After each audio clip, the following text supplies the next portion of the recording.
What is going on YouTube and Spotify now? Welcome back to the JustBS'n podcast. We got episode 11 today.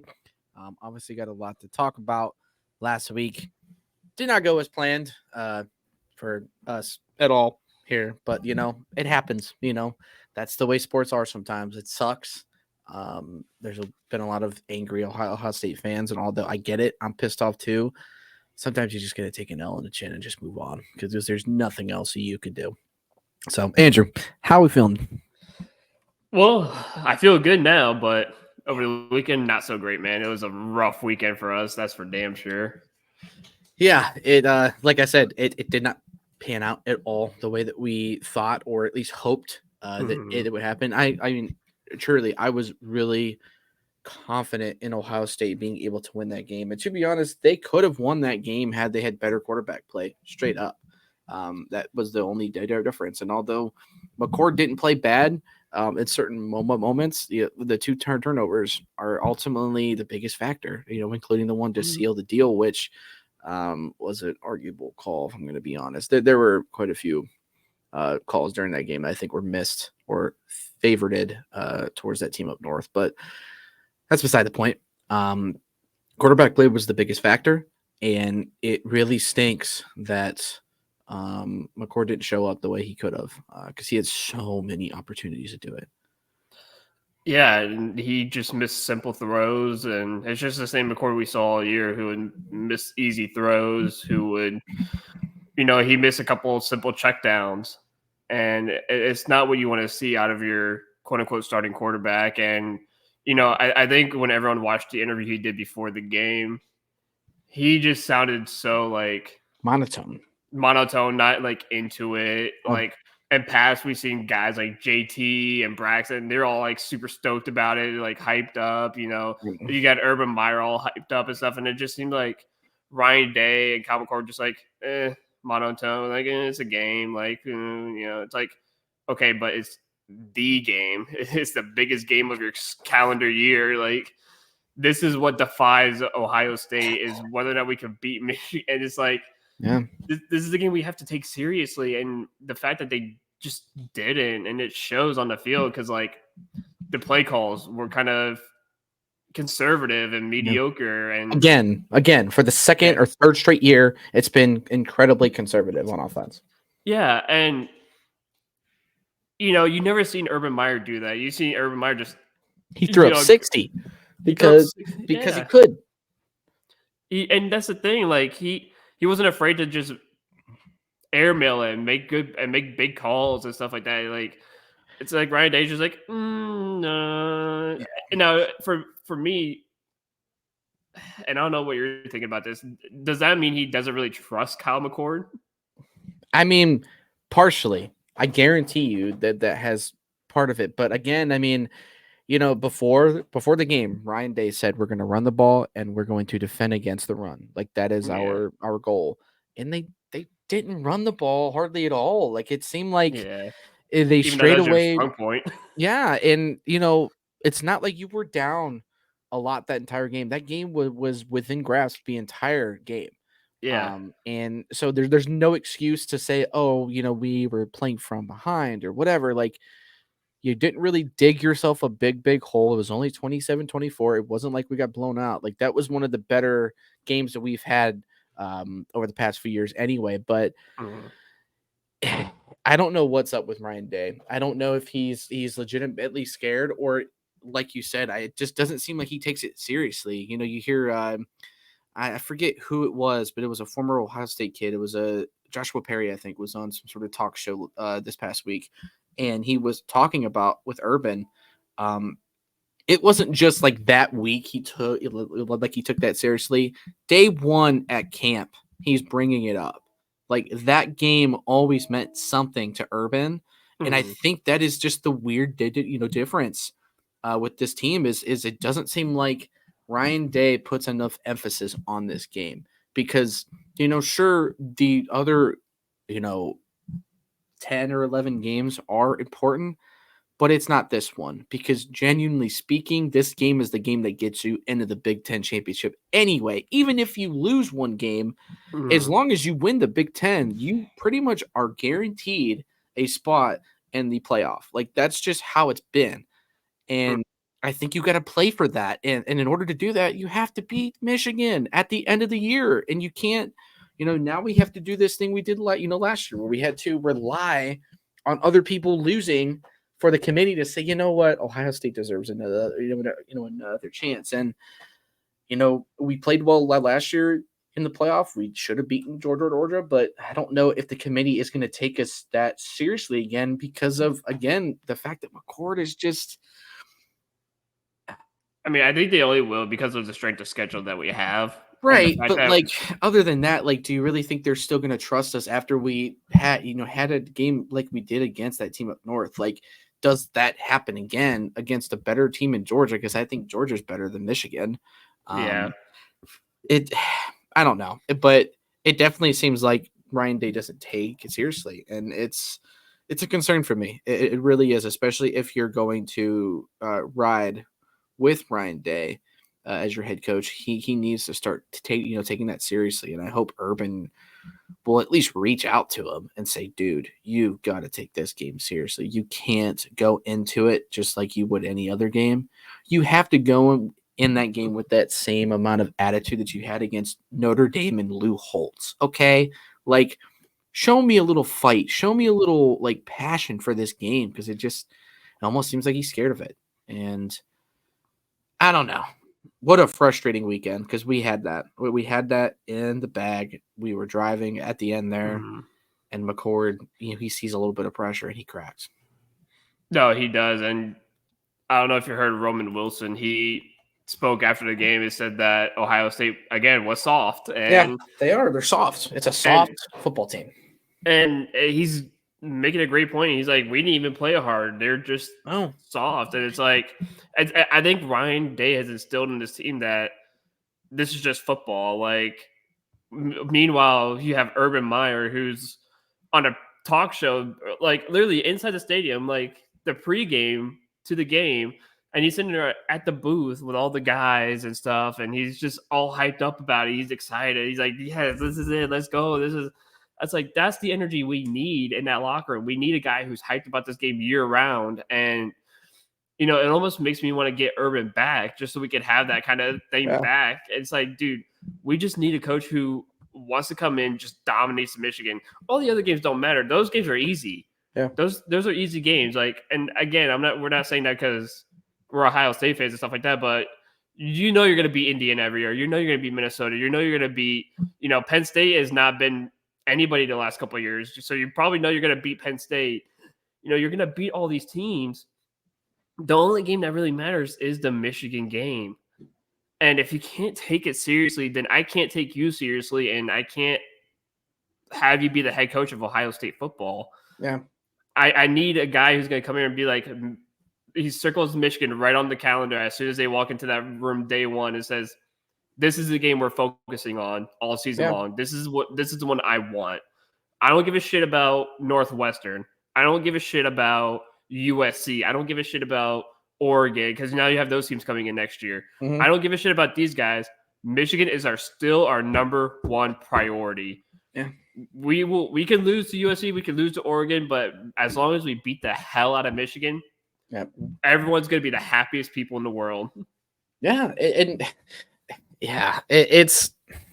really does annoy me. I don't know if I would bring Urban back unless he genuinely wanted to, but you definitely want somebody, in my opinion, same mindset. That's just, they've been there. I'm seriously Brian talking Hartline. Brian Hartline, Mike Vrabel. Mike Vrabel. I mean, those guys have played there. They get it.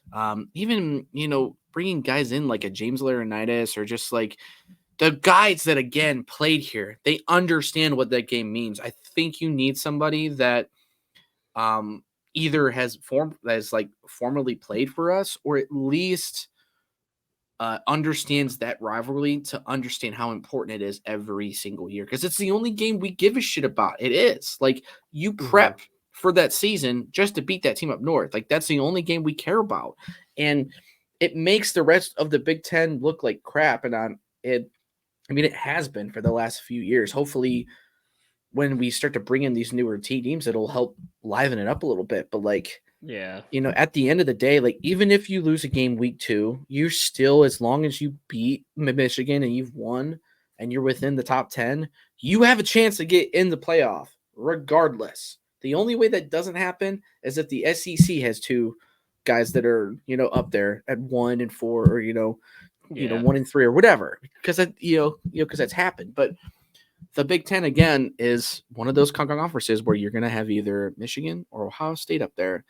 And if you don't prepare yourself, you're not getting in the playoff. And I'm sorry, but as an Ohio State fan and just as a program, like, that's what you're striving for every year. Like, if you don't get to a playoff, or you at least don't get to the Big Ten championship game, what are you really there for? Like besides the money, what are you there for? And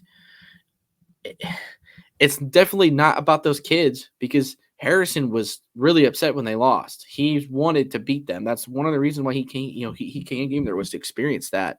A lot of these guys come to Ohio State not just because the NIL money is good, but because of the rivalry and just the way that we develop players. It really is sad that coaching is just becoming an issue, and that kind of brings me into my next point.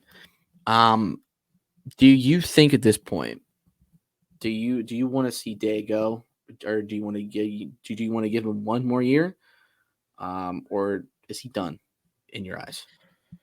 I think he's done, dude. This is 3 years in a row you've lost to Michigan. You can't lose to him 3 years in a row, and you've beat him for the last decade. Jim Tressel, Urban Meyer. You come in here and you fill those shoes of guys who have decimated Michigan their entire lives. And here you come and you lose to them in your first 3 years. Yeah. That cannot happen. You can't go from a winning culture against Michigan and Urban Meyer and Jim Tressel to come in here and now be the loser of the group. He's what now, 0-3?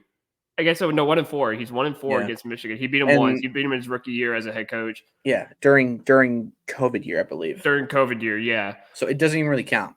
No, so technically you're 0-3 against Michigan. Yeah. And that's not a good look, especially to Ohio State fans. It's not a good look to us. We want a guy who can consistently come in here and beat Michigan's ass year in and year out. And I think you look at guys like a Mike Vrabel or a Brian Hartline, because those guys know what it takes to beat Michigan. Those guys will circle that calendar and day one and say Michigan's the main priority this season. Yeah.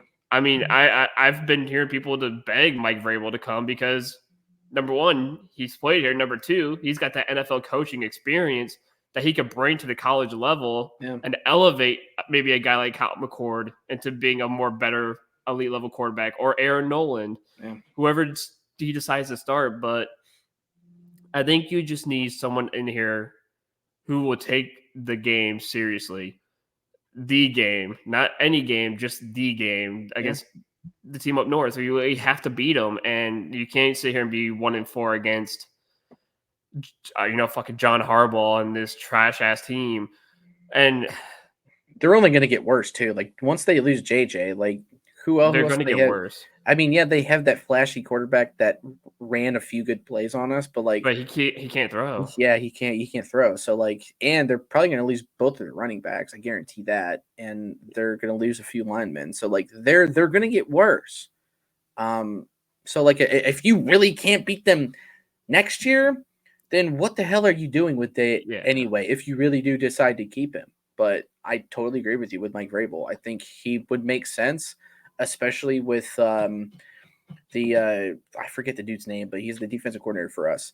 It sounds like he's going to get a head coaching gig at Duke or something. So, and if that happens, and then you bring in a Mike Vrabel mind, there's your D coordinator. Yeah. And then just keep Brian Hartline and say, hey, run this offense, continue to, recruit and develop the way you have. I trust in you. Mm-hmm. And then let James Laurinaitis help with coaching the defensive side of the ball too, because he's like a he's like a special defensive coach or of some sort. He's like a very side coach for them, and I think he deserves a little more elevation there, just because of his mind and just how good he was.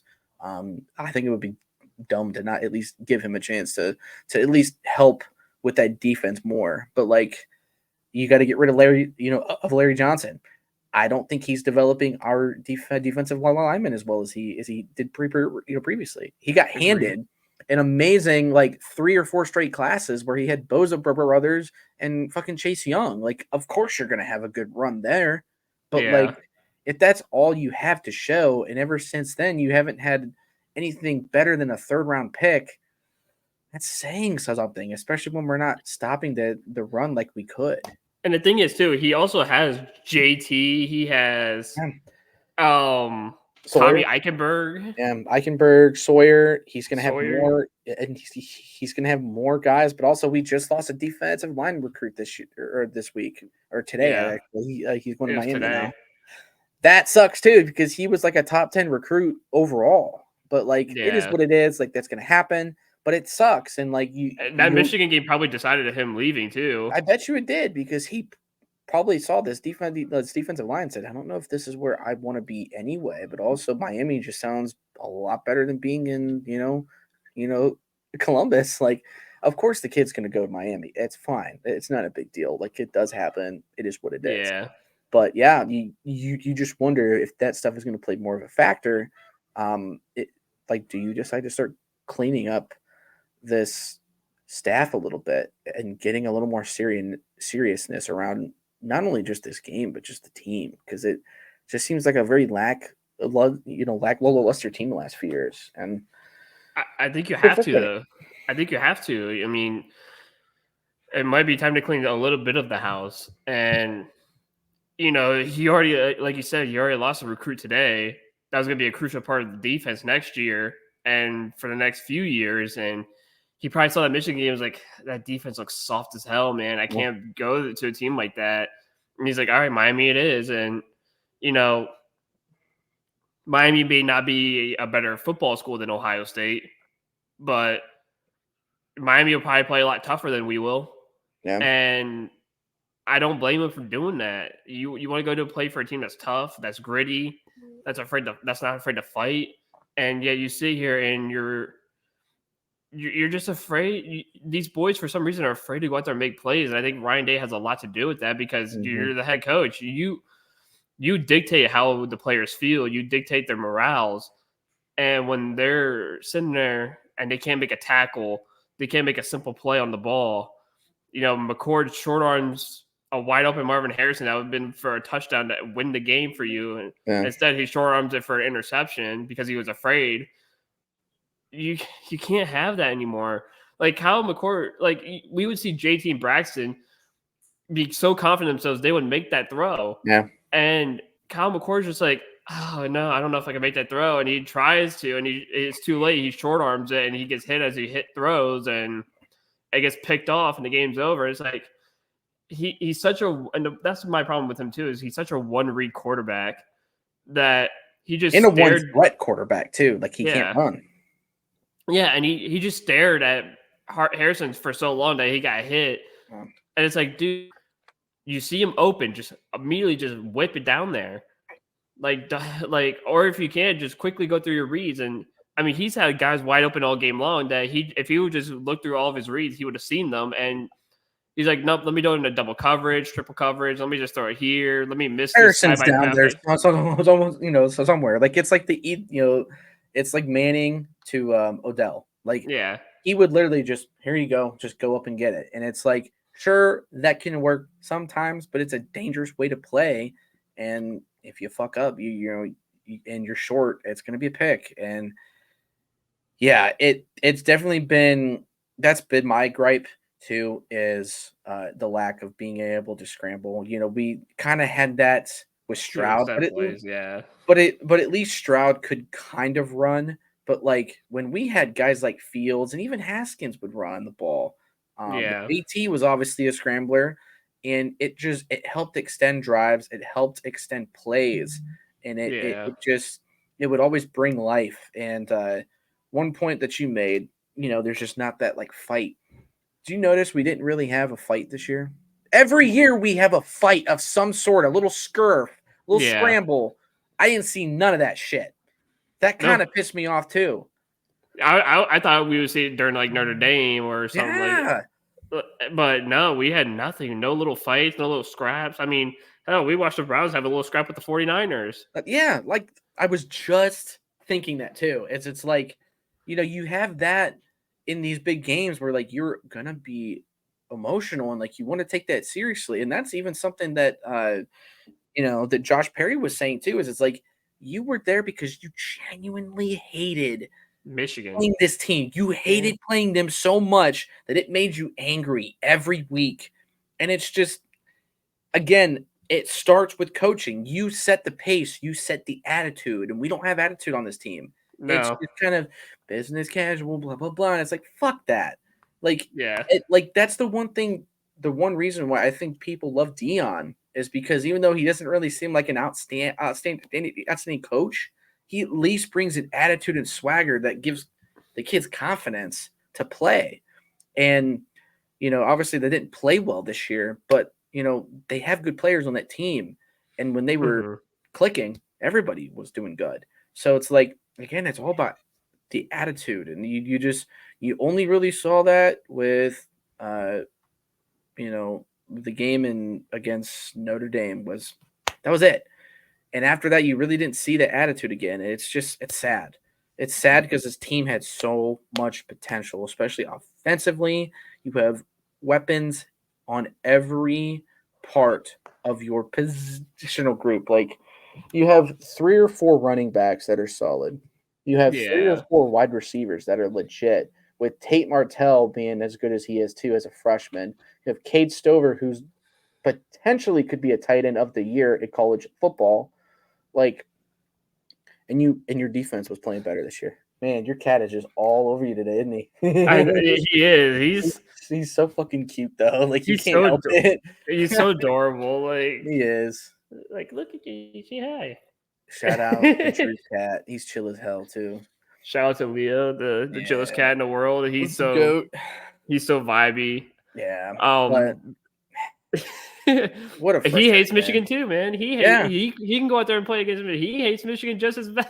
Yeah, it made me so mad that like it just didn't seem like we really had that fight. Like, that was always something that you saw out of this team. Like it was just a hype game. Everybody knew it. Everybody was ready to go. Just hasn't been that way. So now to my next point. With how much we dislike McCord right now, do you think Ohio State rolls with Air Nolan, or do you think they go to the transfer portal plus obviously Air Nolan, but do you think they go to the portal? I mean, I don't see why you wouldn't. I mean, if you look at the portal and you see who's there, and there's guys who have played so much better than McCord, I'm going after those guys. Yeah. Because I think Aaron Nolan is the future of Ohio State football. Yeah. But I think it'd be great to give him that 1 year of kind of just chill and just let him like learn. And you get a guy who's probably going to be his last year in college, just already a guy who's seasoned in the game. Yeah. Who is not afraid to make big plays. I think Ohio State's not so much of a pocket passing quarterback play type team. Yeah, they're more of like we need like a C Stroud or like guys or like your JT Barretts, the guys who could roll out and scramble and run if they need to and get extra yardage with their legs. Like, I think you need to go out and get one of those types of players. Yeah. Because I'm sure Aaron Nolan's that same type of player too, where he can get out, scramble if he needs to, and get a few extra yardage on plays. And you can't just continue to roll with a guy who's a pocket passer, but for some reason is afraid to step up into the pocket and make throws. Yeah, it really does suck that we really missed that. Like, even though you have that with Brown, he just didn't have the arm to back it up to like really run the offense. Because you still need a good arm in this offense, but just the ability to scramble and make plays like that really extends our drives, and it really helps us out in those crucial spots. And I'm surprised you didn't use him as much like for the whole season because you used him against Notre Dame and he did well. He got you a couple touchdowns and he fooled the defenses because they're like, well, we don't know. He's an actual quarterback. We don't know if he's going to throw or if he's going to run because he's in shotgun right now and he's got a running back standing next to him. I don't know if this is going to be. It changes the pace of the entire game. I think we needed that, and that's why the offense wasn't really having to move as well. Like they had that one really good drive in the third quarter, and I was like, all right, man, we're in this game. Like let's go now. Like we're and same old story. It's very hard when you can't really push the ball downfield as much as we wanted to. But also you didn't stick to the run. You didn't go to Travion, and you didn't go to Trip, and you didn't go to the guys that have been reliable all year long. It was a very, very frustrating game. But to go back to the portal here, I told you mine a little bit earlier, and I am going to say my after years. But who do you think, or who would you like for them to bring in? Because there's quite a few guys that could potentially get there. Man, that's a good question because there's a couple good guys out there, and I know the one that you mentioned, and I liked it too. Yeah, but I mean, actually said a few, but the big one. The big one, and I'll let you say that one when it comes up. But I mean, you have the kid from Oregon State that I think his name's DJ something. Yeah. He's pretty solid. You have, oh God, who is it? Cade. I think it's Cade Klubenik, who was for Clemson for a little bit. Okay. There's a couple of these guys, and I'm trying to get more names. Yeah, there's that freshman out of UCLA. Yeah. There's that. I think he's going to be a fifth-year senior from the Washington State team as well. He was pretty good. Has a lot of good numbers. Can scramble, can throw. Yeah, like there's a lot of guys. Yeah. Moore is for UCLA, and then I think it was like Cameron Ward or something was the kid from Washington State. I think it was Cameron Ward. I'm also very dumb. So I mean, there's definitely guys there, and I'm sure there's going to be more, at some point that are going to be available. But I brought this up to Andrew before we got on here, and I don't think many people are really talking about this one.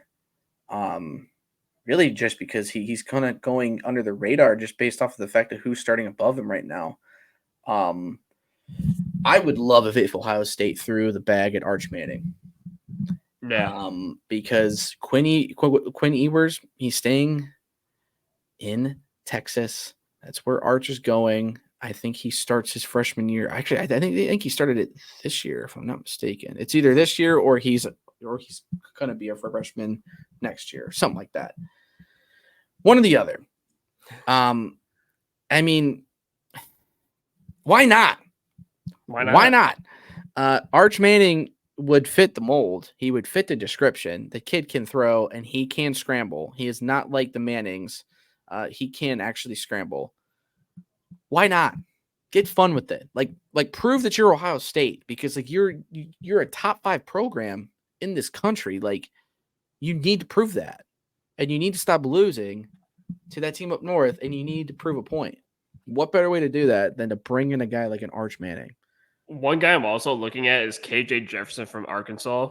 Yeah. Who completed 65% of his passes for almost 8,000 yards and 67 touchdowns in his college career. And he also has almost 2,000 yards rushing with 21 rushing touchdowns, which is very, very solid. I don't know what year he would be. I'm assuming he'll be somewhere like a senior type or junior type. So yeah, Arch Manning is currently a freshman right now, so that's fine.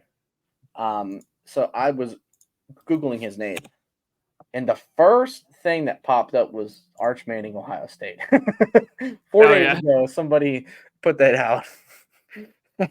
Because it was Maurice Claret that wanted him too, which I didn't even recall him doing that. So I 100% didn't steal that. I thought I was being clever, but dude, again, why not? Like, throw Yeah. a bag at him. Like, you definitely have the money as a program. F it. Go get Arch Manning. That would blow the dust off of everybody. Everybody would be stoked for OSU football again. But I think if that happens, I easily think McCord would probably also enter the transfer portal, just because he probably doesn't want to deal with it. I wouldn't be surprised if Brown would as well. There's again, it's just these guys just aren't it, and they need to go to a different program where they fit or they can potentially play at and probably suck at. But I mean, regardless, you're going to get Aaron Nolan this coming year, which is going to be nice. It's going to be fine. I just don't know if I want to bring in a true freshman to start again. I mean, and that's not saying it hasn't worked. Obviously, Stroud did, but Stroud is also just he's a dog. The fact that kid's 21 years old and playing at like a literal MVP level in the pros already is disgusting. Like, you can't say anything else about the kid. He's just so good. Also, did you know this thing about Aaron Nolan, that he's actually a left-handed quarterback? I did not, but that's cool. So that's gonna be something to look out for too. He's a left-handed QB, so again, he's gonna have plenty of guys to throw to. This team is not going to be short of wide receivers unless we lose Brian Hartline. So as long as you keep him, he's always going to keep those recruits. Yeah. I think you have to continue to recruit good linemen, and you definitely have to keep recruiting good tight ends, definitely good wide receivers, or at least hit the transfer portal, because I think wasn't Justin Fields part of the transfer portal because he was from Georgia originally. Yeah, he was at Georgia, then he transferred to Ohio State. Yeah, so we've had our success there. So what's to say we can't do that again? And I think, if you don't want to bring in an Arch Manning, fine. Especially with Nolan, that's going to come. You'll come in. But if not, yeah, bring a guy that's going to be a junior or a senior that needs one more year. Let him come out and let him prove it. Especially if he's as good as a lot of these guys are. There's plenty of good guys out there that would easily enter the transfer portal within a second because of the money and also just the the better opportunity to a much better program. It would make sense. But I think Ohio State will do that. I think, especially regardless if they keep Ryan Day or not, I think they still do that because I think Ryan Day knows he can't function this offense the way he wants to with a guy like McCord. Yeah. Yeah, now I'm seeing all the articles of Arch Manning to Ohio State. Yeah. That was literally apparently or like 4 or 5 days ago when he did that. So that makes sense. Someone said, hey, put your transfer request in and go somewhere else. And everyone said, go to Ohio State. Kyle McCord's probably going to lose the job anyway. So yeah, might as well go there. So who knows? Yeah, we'll see. But let's go ahead and adjust a little bit. Before we get into some Brown stock, we're going to talk a little Cavs here because the Cavs are starting to play a little better. They're getting a little more healthier now. Things are a lot better than they were a few weeks ago for us. No. Again, I haven't really been able to watch them, but I have seen that they've won 5 out of the last 6 games or so. They're currently on a nice little 2-game winning streak, and they have a few games that are going to come up, including tonight, that are very much winnable. They're in a pretty decent spot right now. Yeah, they're sitting at 10-8 right now. They're 3 games behind Milwaukee. Unfortunately, they're out of the in-season tournament, even though they finished 3-1. It wasn't good enough to get out into the wild card game. So Ohio State missing out on that, Cavs missing out on that. I don't know why I said I'm so talking about Ohio State here. Cavs missing out in the in-season tournament round or knockout round. But I tell you what, now that D Mitch is back, everyone's back. You have Okoro back, Levert's back. I mean, this team's been playing really well. I mean, yeah, even without those guys, Darius Garland was doing well without them and still winning games and such. But I mean, with the additions, I mean, the Cavs put up 130 like 2 days ago. They put up a good number against the Raptors as well. So the team's playing well. They're doing their thing and they're scoring. And it seems like JB's finally got a little bit of a hold on this team, and maybe they can make another big win streak. You know, they just came off of a 5 before losing 2. Maybe they can go back on another 5 gamer, maybe if a little bit more.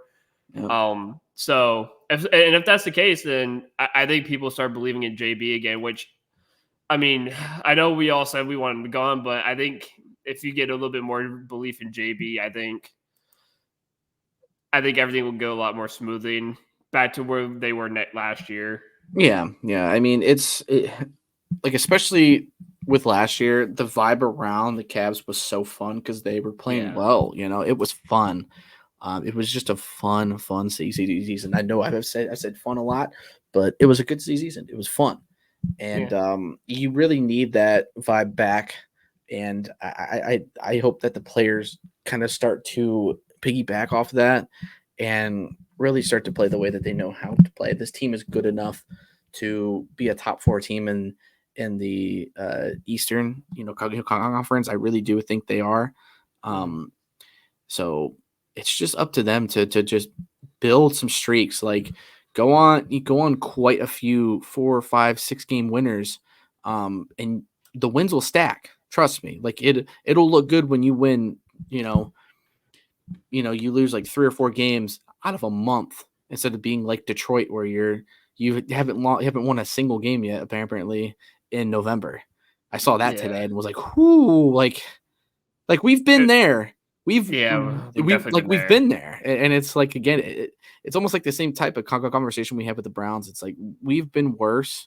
Like enjoy what we have right now, despite everything that's happened. Enjoy everything because it's still fun. It's a lot better than it was a few years ago. But yeah, I mean, I really hope JB can turn it around. It's not like I want to lose a coach, but I mean, again, I've said my piece on him. I haven't really loved him, especially after that loss to the Hawks there in the play-in tournament a few years ago. Just wasn't a really big fan of him. Still don't know about him, and if they don't go on some streaks here, it's definitely going to upset Donovan a lot, and that could very well play a factor into the following year and whether or not he gets traded or not trade rated, because at that point his contract I think ends, so he would just get picked up. So it's like, again, you have a lot riding on this season. If you can't play well enough to his standard that he decides, hey, I don't want to stay here, he's going to go. And when he does, the Cavs are going to struggle a little more, or they might not. I mean, I don't know. I don't really know. I don't really know what they're made of just yet. It's weird, but like, I feel like they still have so much left in the tank to like prove to us. Well, it's great too because 2 nights ago when we beat Atlanta, Mitchell put up amazing 40 points. And then you have Mobley. Now, this is a great stat. Mobley had 19 rebounds. Yeah, that's big. Almost had 20 boards. And, I mean, the last couple games, him and Allen had 14 in a loss to L.A. Mobley had 14 against the win against Toronto, and then he had 19 against Atlanta. And you're on a 2-game win streak, and you said, a little run. And right now is a good time to make that run because you play Portland tonight, who are struggling hard now without Damian Lillard. Yeah. Detroit, you go to Detroit on Saturday, which they're the worst team in basketball. And you come back home on that Wednesday or next Wednesday against Orlando, which Orlando, if you should be able to beat them at home. I mean, yeah, they're on a big 8-game run, but they started off the season super slow and dead. Yeah. And then you're on a little bit of an East Coast road trip, and you go to on a 4-game road trip. You're at Miami, at Orlando, and then you play Boston back to back in Boston. So you have 2 games in Boston back to back, and so now's your chance to make a run before you go into that stretch of that East Coast road trip.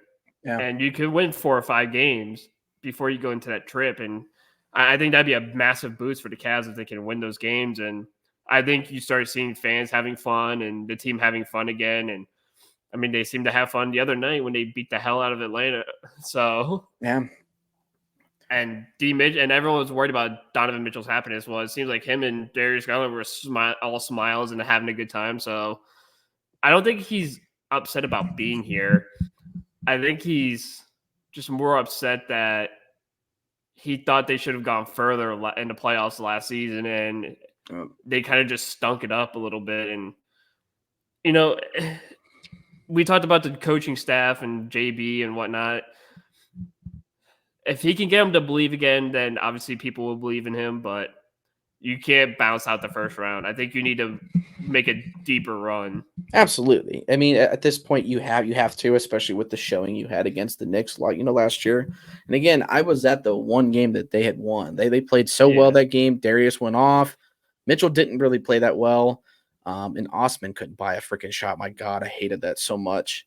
But like the guys that played well, even Mobley played an outstanding game as well that game. The guys, finally got that taste, and that's good. Now they legitimately have that experience, and they need to take that into this year and take it a little more seriously. But also, I think what's happening now is that they felt like they were weak in that series against the Knicks. Yeah.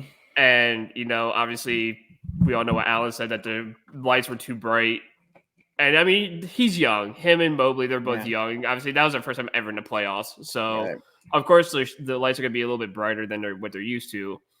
But I think what we're seeing now in the last couple of games that I've noticed is we're playing a lot more physical than last year. Last year we played we played good defense, but we were pretty soft. light. Yeah, we were playing light on the defense. But now we're playing like good, hard, physical defense. And that's why we own that 5-game win streak. That's why we won the last couple. It was like we're actually like shoving people, and we're actually like fighting for boards. I mean, Evan Mobley had 19 boards. It's not because he was soft or he's just in there by himself and he just grabbed a rebound. No, he was pushing people out of the way to get those rebounds, and you need more of that. And so, and that's where we lost in that Knicks series. We literally, I was just going to say that was the difference. That was the difference, was the rebound game, because they had so many offensive rebounds, the Knicks, and they made opportunities out of those offensive rebounds, whether they end up finding an open three and making that open three and stuff like that. So the only way you keep Mitchell around is if you make it to rounds 2 or 3 or the Eastern Conference Finals. Yep. Because if you make it to the second round or to the Eastern Conference Finals, he believes that this team can go to the finals the next year and possibly maybe even try to win the thing. Yeah. And he came here for a reason. Now, maybe we don't know what that reason is, but he came here for a reason, because he could have gone anywhere. He could have gone to New York. Yeah. But he chose Cleveland over New York, which was weird. And it wasn't because of more money, because we definitely don't have more money than the Knicks. No, definitely don't. But he came here for some kind of reason. I think he saw how young the Cavs were and how good and how young this team was built. And that maybe he could be the next LeBron James and take this team to a championship title.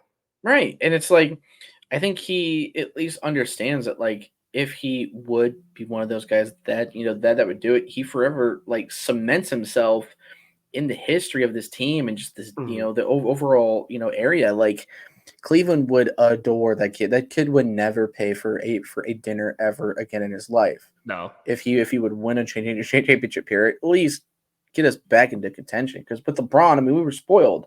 He got us there every year because he was just so damn good. Then he just knew how to get us to the the finals, and that's just something, unfortunately, that we've missed. It stinks, but again, even if we do get to an Eastern Conference Finals, let's say that the one factor to keep Donovan is to get rid of JB. It becomes like a Mark Jackson type of thing where it's like, hey, you're going to drop him and then you're going to get a Steve Kerr or whatever the hell it will be. I mean, obviously I don't want Steve Kerr. I've already said I hated him.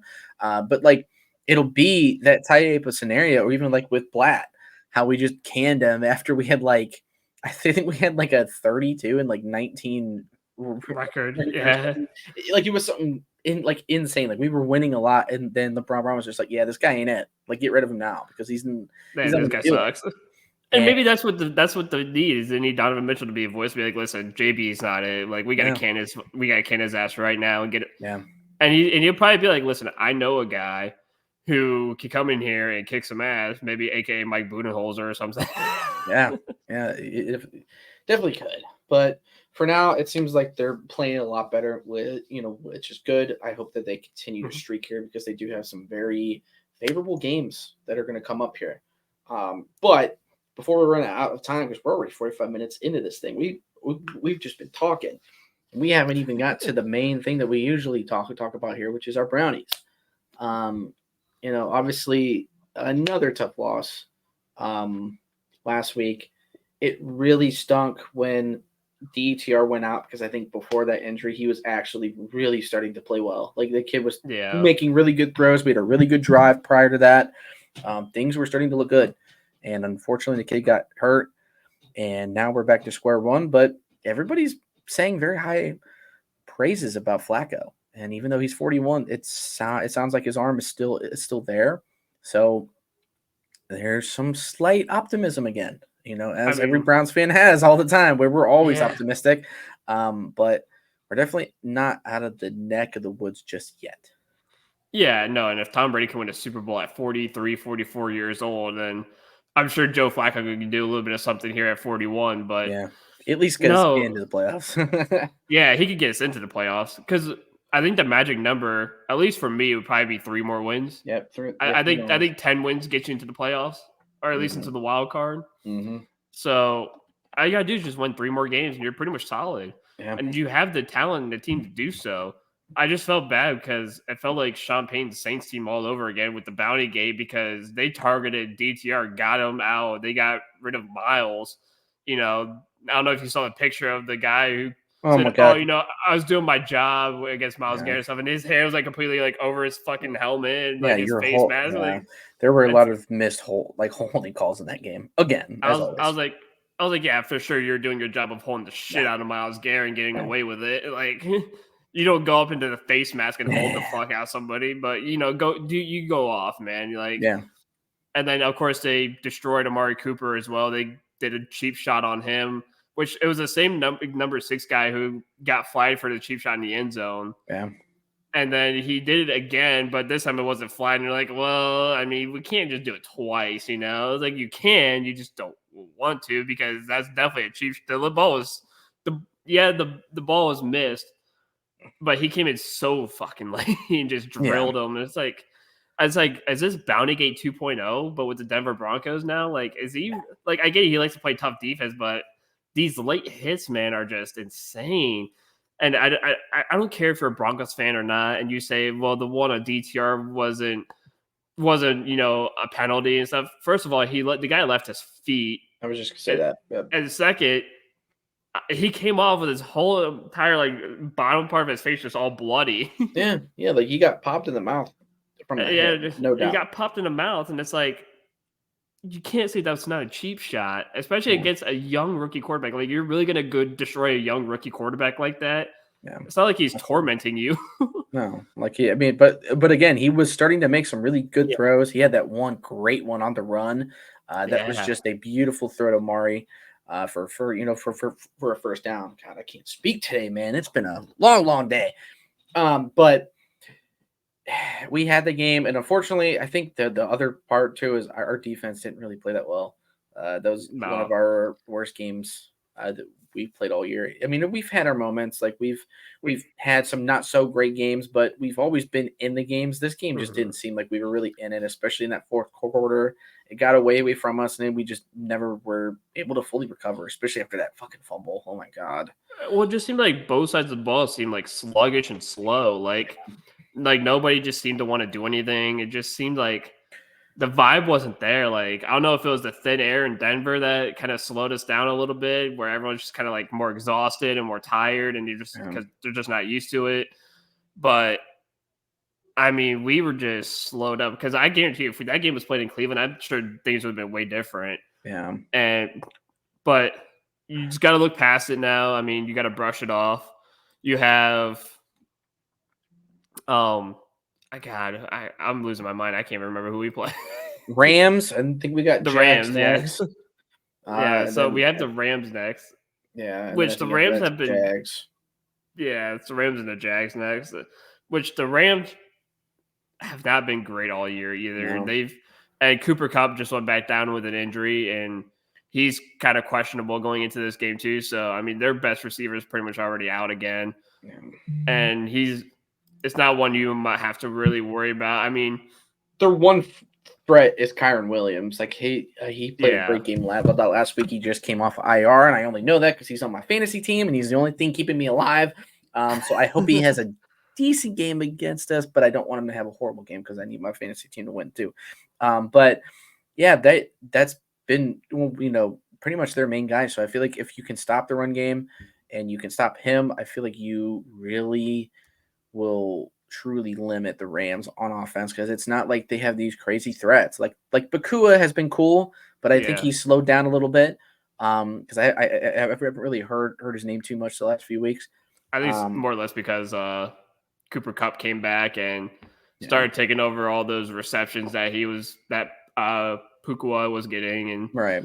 but I think the biggest downfall for the Rams is that their offensive line is just atrocious. Yeah, Their offensive line is terrible. which should play to our freaking advantage, but unfortunately, even last week, like it's not like Denver really has a great O line either, and they're one of the worst running teams in the league, and they ran the ball pretty well against us. Yeah, I don't know if it was the Miles injury or if it was just a certain presence because Chalk played an outstanding game. Another week of just great play by Jock. yeah. Oh my god, he dominated on defense. He's literally there every time. Like when this kid is healthy, he is one of the better linebackers that tackle in open space. The dude rarely whiffs. He's always there. He's strong enough now too that he's just gotten so many TFLs, and he's just made constant plays for us. It's been great to see. I would just love if the pass rush would finally turn up again, because we really do need a big game out of them. I think if we want to have a chance, but at least because it doesn't sound like DTR is going to play, which means the former MVP veteran Joe Flacco will more than likely play this weekend, which I'm a little bit excited about. I can't lie. Like, yeah, he's 41, he's older, but they're saying his arm still looks fine. So as long as he doesn't turn the ball over, just make your plays, make your reads, help us run the ball well. Uh, we will be fine. But I think you I think the differences we'll see is the commanding at the line of scrimmage yeah. that he has, because obviously, like every reporter said, this guy's seen every NFL defense possible in his entire NFL career. So he knows every single defense that's been run. Yep. He knows how to make changes at the line of scrimmage to give yourself a better shot at getting a first down. All you have to have him do is just throw an accurate ball. That's all you need him to do. Just get the ball out and have it be an accurate ball. Yeah. It seems like Amari Cooper is going to be playing, so Amari's going to be healthy and be available. He'll definitely make some holes for Jerome Ford to get through and have a good running game. And it's just the one thing that you're missing. And obviously, this is what you're missing from Deshaun Watson, too, for him being out. You're missing the commandment at the line of scrimmage. Yeah. Because you don't, obviously, DTR is still young. He hasn't seen NFL defenses, or in college, you only see maybe one or two different types of defenses compared to the NFL where you see 50 50 different defenses. And, Yeah. he tries to make different changes at the line of scrimmage, but sometimes they're the wrong changes, Mm-hmm. and it just ends up getting killed in the backfield. But, Joe Flacco is just kind of guy, he can look at you and be like, I know what you're doing. Like, Yeah. I see you, number 37. You think you're going to get over here? Like, Yeah. I know, make a change at the line of scrimmage and be like, all right, hey, you go. Yeah, I mean, it's going to be nice. And, I think it's going to help with guys like Coop and guys like Njoku. I think they're both going to feed off him. I think they're both going to play well. I can see Cooper having a good game. Those boys need gorilla glue in their hands. That's what they need. They really do. I don't know what it has been the last few weeks, but these guys have not been doing well catching the ball. And it's been hurting us because it's like we miss out on so many first downs and just so many plays. It genuinely affects the rhythm of the game. And the 2-point conversion to Amari Cooper right in his hands, dropped it. yeah. David Njoku had a couple passes in his hands. Again, I think one of them was for another touchdown, dropped it. And it's like, you guys cannot keep dropping. And DTR is throwing you a good ball, too. It's not like he's throwing it hard. It's not like he's throwing it fast. He's throwing you a legitimate good ball. Yeah. And it's just, oh, shit, I forgot how to use my hands. And it's like, why? Like, what are you guys doing? This is 2 weeks in a row. You guys dropped every single ball. And it's like, DTR could probably be damn near like 35 for like 41 for like 300 yards if you guys just caught the fucking football. Yeah. And it's so sad. It sucks. It sucks. It ruins the games. And I'm afraid for that for Joe Flacco too, because honestly, like, I'm excited for him, but my nerves are more towards, yes, you have this elite quarterback, but are they going to catch the football? Yeah.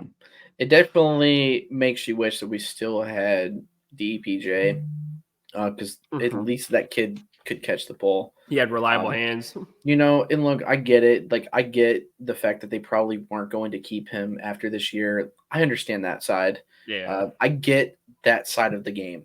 But I tell you what, Tillman alone, it sucks. I tell you what, Tillman has been looking really good the last couple of weeks. I'm really excited about him too. I think he at this point is deserving of that wide out 3 or 4 spot, you know. Like, especially with Elijah Moore now being more of the 2. It's nice to see it's just another bigger body at wide receiver that's fast enough to do it. And if you just let the kid get some reps, he's gonna shine. And the thing is, he's the only one on the team making catches. He's actually catching the football. Yeah, like it's and it's surprising. It's him and Elijah Moore, the only ones who are catching the football. Yeah, and Elijah Moore's been doing something with the football too after the catch. He'll turn like a 6-yard gain into a 15-yard gain, and you know, I think Elijah Moore's now building confidence into this offense, and that he can now do so much more. And you know, he's not with the New York Jets where he can only catch the ball for 4 yards and that's it. Yeah. You know, he's getting more involved. You know, Cooper's still getting his 100 yards a game. But the big thing going into Sunday is Flacco just being Joe Flacco and catching the goddamn football. Yeah. Yeah, you do. I mean, if you just do those 2 things, I think we win the game, because it's not like the Rams are a great team. They're just they're flashy. They're mediocre. Yeah. Well, they'll have their moments, but for the most part, they're not very good. But I also think one more thing that's going to play a factor into this game is really just how serious this Myles Garrett shoulder injury really is. It doesn't sound like it's too bad, but for me, after the Watson thing and all this, like, it's making me worrisome a little bit that if he really does mess up that shoulder, that he's going to be out. And, you know, he's a very tough dude. I'm sure that he has a way to manage the pain and stuff, but if you can't lock out as a D end and be able to still use your strength and still use your ability, because he was, once he got hurt, he was such a non-factor in that game that it just was like, man, like we're missing this. And it's almost like the defense saw that and just slowed down. Like, it just ruined the whole energy, it seemed like, especially after Brock was doing so well. Like, the team was there. And for whatever reason, as soon as everybody saw all that, everybody's like, man, fuck. And it stinks when that happens. So I hope he can bring that back, because if not, it's going to be another tough day, because it's going to be Matt Stafford. And it's not like he's a joke anymore. Like, he's still a solid vet. He's been around. He knows the game. But you can easily get to him if you just bring some pressure with that crappy O-line. Yeah. And I think what scared us last week was the Denver Broncos were running the ball really well. And I think that kind of pushed us off of attacking the quarterback and doing what we do best. And I think they realized that, and they're like, okay, we're just going to keep – and it's right through the middle too. Yeah. And we're going to go right through the middle. We're going to hit them where it hurts. And we're not going to allow them to get to Russell Wilson. Yeah. And it sucked. It sucked because, like, that was going to be a defining factor, and it just didn't work out that way. Obviously, there was another sort of controversy as well during that game, which was the fumble on that reverse screen. Yeah. Obviously, like the play wouldn't have worked regardless, but like everybody picks that play specifically and just says, "Hey, Kevin Stefanski sucks again." And I'm not part of that crowd. No. I think he always bounces back after games like that. So I do expect him to have a much better play calling day this week or for this weekend. What do you expect out of Stefanski going into this game, knowing that he usually does bounce back? No, I expect him to bounce back for sure. I think wasn't there a stat of him something like he doesn't lose like twice in a row or something like that? It's something like crazy. Like he doesn't. Yeah, It's some ridiculous like that. Like he like when he loses once, he doesn't lose like a second time in a row or something. yeah. He'll kind of be like a win loss type of guy. Yeah, I mean, I think he has like once or twice. Lost twice in a Um, row. I think he has at least one time, possibly two. I don't know if that was a thing last year because I think it was. Um, I think it happened once last year. right. So again, like I just think also with Flacco, I think it helps him a little bit more because I think he likes a pocket passer guy, and he Yeah, knows Flacco's not. not He's gonna not run gonna the go. ball. He's not gonna go scrambling like Robinson does, or even Watson for that matter. I And think I think the playbook opens up a lot more, me and too. because I think he realizes that, like you said, Flacco won't run the ball, but if he's in trouble, he'll know to throw the ball out of bounds and avoid sacks and avoid trouble, and he's not going to sit there and try and do all this extra work, and then next thing you know, he just falls to the ground and Yeah. shit's over. So, um, do you think? And I had this question, but it started to slip out of my head. um, with Kevin Stefanski and his play calling, do you think he starts to run the football more now? Because I know for some reason yesterday, or excuse me, Sunday, you're down, was it barely three or Yeah. four, and going into the fourth quarter, and he started getting super pass heavy. Like I think like every play we ran, except for like 3 or 4 plays, were all pass. Yeah. Do you think he starts to panic in the fourth quarter or something when he starts to lose by even just by a field goal and just starts going too pass heavy? Do you think he transitions into running the football a little bit more in big situations, or kind of like evening it out a little bit more, like even out pass, even out rush? I definitely think he evens out. How much though, I don't know because with Stefanski, it's so weird. He loves to throw his quarterback a good like 30 times. Yeah. He likes to do that. Now with Flacco, I don't know if he's going to want to do that just because your arm hasn't been used to throwing the ball 30 times like that in a game for a while. So I think it would be naive for him not to try to run the ball because Jerome Ford had some good runs last week. He played Mhm. one of his better games. He only got like 9 rushers. I think Kareem Hunt really didn't do anything for us, and I think you need to get back to the basics there. Um, I think the line was 42 passes and 16 rushes was and the they line. were and they graded pretty well too. So like that just goes to show you that when they did run the ball, it was pretty well blocked. It was Um, average like 5.5 yards per carry per Right. run. Which is, I mean, that's a first down every 2 downs. So, I mean, again, like when we were winning, we always run the ball well when we Mhm. win. Like that's always been, even with Chubb, it was always if Chubb has a good game, more than likely we have put ourselves in a position to not only win that game, but we pretty much do. Um, and now with this team specifically, when you have Kareem and Ford balance it out, it's nice. And then when you can throw in Pierre Strong and let him do some plays here and there, it's nice too. But obviously, he screwed up that handoff on that reverse, and that's what caused the fumble, which stinks. Um, but just because it's one bad play call, it doesn't mean that Stefanski sucks. And anybody that keeps saying that crap pisses me off because he's been the best coach we've had in over a decade, if not longer.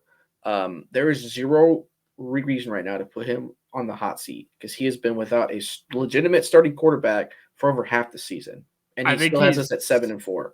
I think he's one of 4 winningest coaches in the Browns, like Yeah. with a winning record.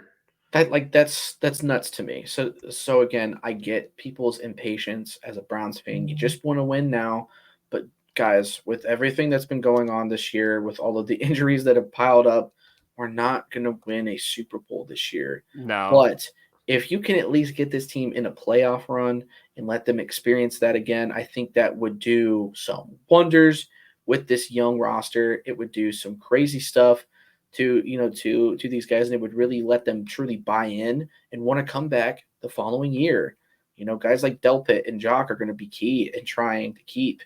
And you're going to have to make some sort of choices when it comes to guys like Newsome, who did not play a great game last week, and Ward as well. There's going to be some things that are going to be talked about in the off season, but the important thing is to try to keep those guys that have really helped this team be what it is right now, which is a 7-4 team, which is not bad. We are still in the playoff hunt. We are not out of it yet.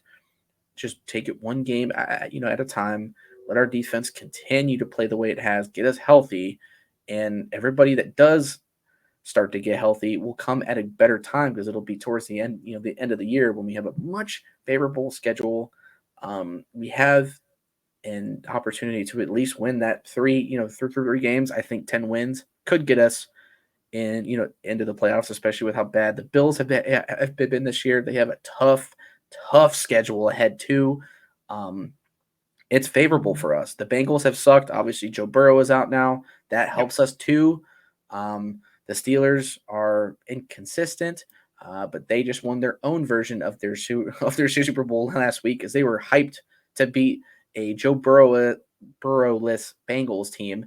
And now everybody's saying TJ Watt is Defensive Player of the Year. He's the best defensive player ever. Blah blah blah. It's like, listen, I know he's good, but come on. The fucking cleanup artist. You guys just beat Jake Browning. Relax. We beat you with a rookie quarterback. Relax. It's okay. Yeah.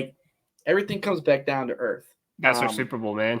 Yeah, but you know what? The Browns is the Browns, I guess, right? We're always going to be the Browns. It's just how it is. But until we win a Super Bowl. Exactly. But before we end this here, because we are almost at 1:10 already. This is crazy. We have not talked this long in a minute. Want to get some final score predictions for this Browns game. What are your thoughts there on that? Oh, God. Well, if we come back, we have at least the majority of everyone back. Myles Garrett, Amari Cooper, and such.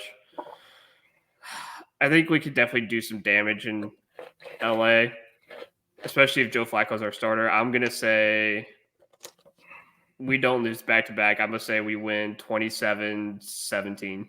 Whew. Okay.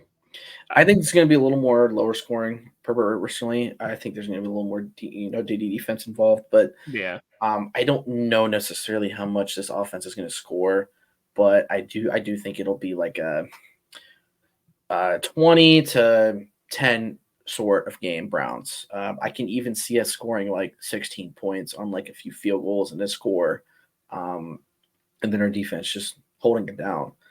Because again, as long as you can bring pressure to Matt Stafford and just keep that offense at bay and just keep Kyron Williams at bay, that should be an easy dub. You just can't commit turnovers, and if you can just win that battle, this game is a game you should win. And yeah, 20 to 10 is my guess. I like that. That's a good guess. I like that guess. Yeah, I don't think it's gonna be a super crazy game. No, I don't either. All right, everyone. That was episode 10 of the JustBS'n podcast. I know I said this earlier, but we are also on Spotify now. So if you guys cannot listen to the entire thing on YouTube, you can go on Spotify and look us up. JustBS'n podcast, same name as it is here on YouTube. Drew finally got us in, so thank you, Drew, for getting that done. I got you guys. We truly appreciate it, but we are going to go ahead and sign off for the day. Andrew, let's go get a dub this week. Let's go get a dub, dude. See you later, guys.